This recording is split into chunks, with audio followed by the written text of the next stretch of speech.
जय हिंद, नमस्कार। पहले आप एक बार प्रधानमंत्री नरेंद्र मोदी जी का यह वीडियो देखिए। मोदी जी एक बार फिर दीपावली के मौके पर सेना के जवानों के बीच दिखे। उन्होंने सेना के जवानों की बहादुरी, उनके सम्मान में बड़ी बड़ी बातें कही। देशवासियों को और सेना के जवानों को दीपावली की शुभकामनाएं भी दी। इसके बाद कुछ लोगों ने पीएम मोदी के इस काम की तारीफ की, तो कुछ ने कहा कि पीएम मोदी का यह सेना प्रेम, सैनिक सम्मान सिर्फ और सिर्फ एक दिखावा है। असल में उनकी सरकार ने सेना में अग्निपथ योजना लागू कर सैनिकों से उनका सम्मान छीना है।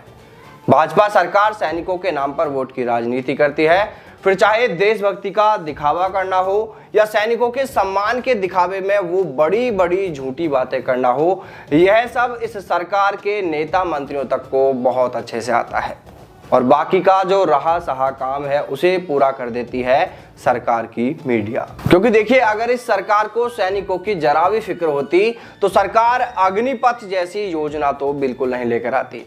यह योजना सरकार की कथनी और करनी को साफ साफ दिखा रही है। एक तरफ हमारे पीएम मोदी सैनिकों के बीच पहुंचकर सैनिकों की फिक्र, उनके भविष्य, उनके परिवारों की चिंता, उनके सम्मान में बड़ी बड़ी बातें करते हैं और दूसरी ओर अग्निपथ जैसी योजना लागू कर हमारे सैनिकों को परेशान किया जा रहा है, उनसे उनका सम्मान छीना जा रहा है। अरे सम्मान को तो चलो छोड़ ही दीजिए, इस भाजपा सरकार ने तो अग्निपथ योजना लागू कर सैनिकों की शहादत तक में भेदभाव कर दिया है।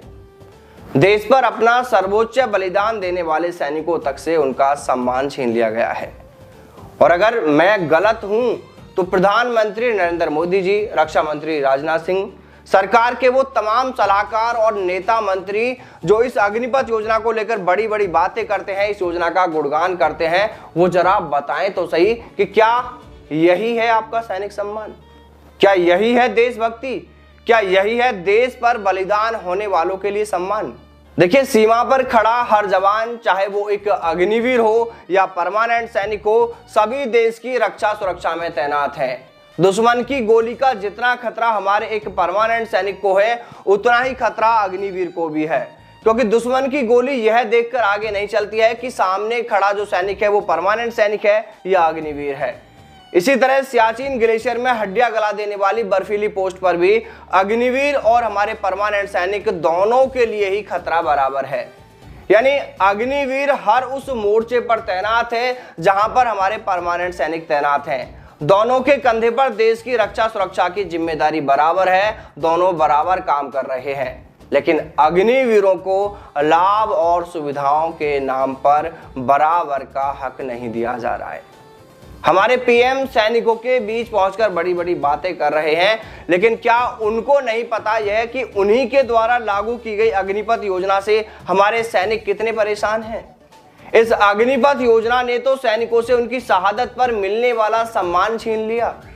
एक अग्निवीर और एक परमानेंट सैनिक, इस बात को समझिएगा जरा, एक अग्निवीर और एक परमानेंट सैनिक दोनों एक ही पोस्ट पर ड्यूटी कर रहे हैं। दोनों देश सेवा करते हुए देश पर बलिदान हो जाते हैं। दोनों के पार्थिव शरीर तिरंगे में लिपट कर घर आते हैं, लेकिन जिस तिरंगे में अग्निवीर होता है उस अग्निवीर के परिवार को ना तो कोई पेंशन दी जाती है, ना उसे शहीद का दर्जा दिया जाता है, जबकि उसी अग्निवीर के साथ उसी पोस्ट पर तैनात शहीद होने वाले परमानेंट सैनिक के परिवार को आजीवन पेंशन दी जाती है, शहीद का दर्जा दिया जाता है, बच्चों की शिक्षा के लिए सुविधाएं वो दी जाती हैं, जमीन आवंटन, नियम अनुसार घर के किसी सदस्य को नौकरी आदि भी और भी कई लाभ परिवार को दिए जाते हैं। और अग्निवीर के परिवार को क्या दिया जाता है? सिर्फ बीमा राशि और एक मुश्त सेवा निधि दी जाती है। तो अब आप बताइए श्रीमान कि क्या यही है आपका सैनिक सम्मान? जिन सैनिकों के बीच में आप दीपावली पर बड़ी बड़ी बातें कर रहे थे, उन्हीं में कुछ अग्निवीर जवान भी थे। वो आपको कहना तो बहुत कुछ चाहते थे, वो आपके इस दिखावे की पोल भी खोल सकते थे, लेकिन नहीं, सिस्टम की हथकड़ी और उनकी मजबूरी के चलते वो आपको कुछ बोल नहीं पाए। लेकिन सच यही है कि अग्निवीर इस अग्निपथ योजना से बहुत परेशान है। इस योजना ने मानो शहीद होने वाले जवानों को भी दो वर्गों में बांट दिया है, यानी पहले दर्जे का शहीद, दूसरे दर्जे का शहीद। श्रीमान, अगर सैनिकों के सम्मान की आपको बात करनी ही है तो फिर कर दीजिए ना इस योजना में बदलाव। देश पर बलिदान होने वाले सभी जवानों को दिला दीजिए ना बराबर का सम्मान, सभी लाभ। आपकी अग्निपथ योजना ने आखिर जवानों को दिया ही क्या है? एक अग्निवीर को साल में 30 दिन की छुट्टियां मिलती है, जबकि स्थायी सैनिक को साल भर में 90 दिन की, कुल मिलाकर 90 छुट्टियां मिलती हैं। यानी परमानेंट सैनिकों को अग्निवीरों से 3 गुना छुट्टियां मिलती हैं। देखिए साहब, जो जवान है वो साल भर कठिन हालातों में ड्यूटी करता है, कभी बर्फीली पहाड़ों में जहां सांस लेना भी मुश्किल हो जाता है, तो कभी झुलसा देने वाली तपती गर्मी में, तपते रेगिस्तान में। श्रीमान, छुट्टी केवल आराम का समय नहीं होती है, यह जवान की मानसिक शांति का सहारा होती है।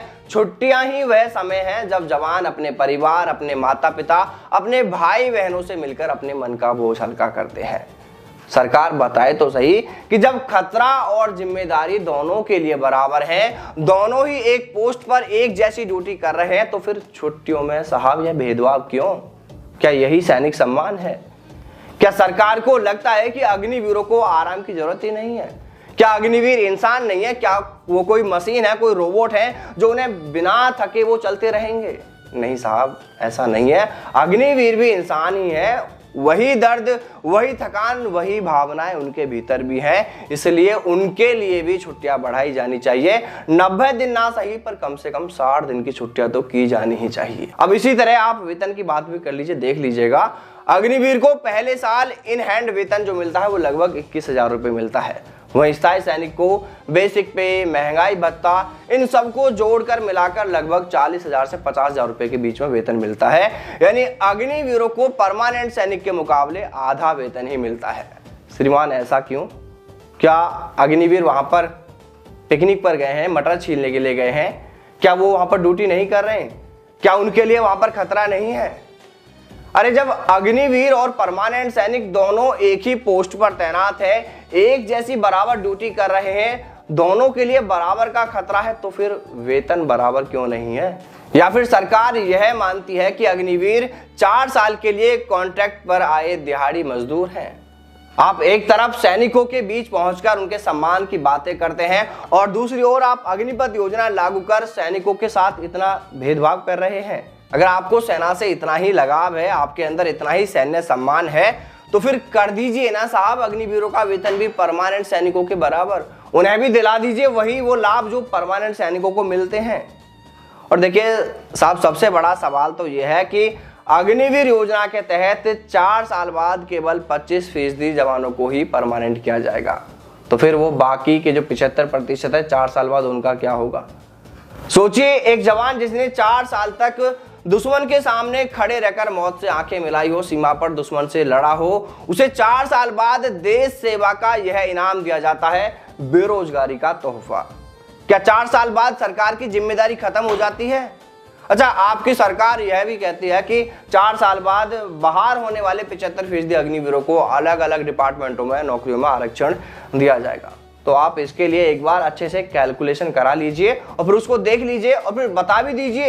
इसका सच भी सामने आ जाएगा कि इस आरक्षण का अग्निवीरों को लाभ मिलेगा भी या नहीं मिलेगा, तो कितना मिलेगा, कहीं ऊंट के मुंह में जीरा जैसा तो नहीं रह जाए। सरकार बताए कि क्या यह सही है कि 75% जवानों को 4 साल बाद ही बाहर कर दिया जाए?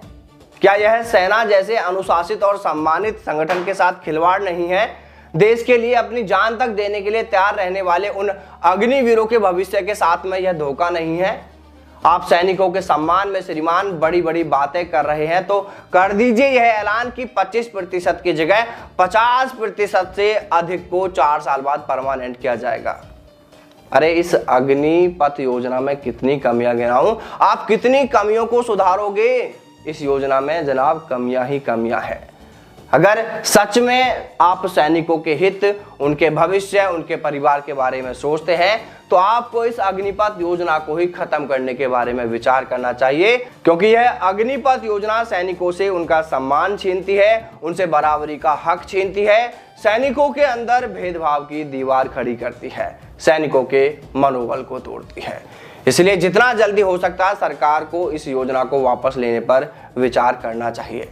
देखिए, अगर आप मेरी बातों से सहमत हैं तो आज इस वीडियो को लाइक कीजिएगा, शेयर कीजिएगा, और अगर आपको मेरी बात गलत लगती है, मेरा कोई पॉइंट आपको गलत लगता है, तो आप कमेंट करके जरूर बताइएगा।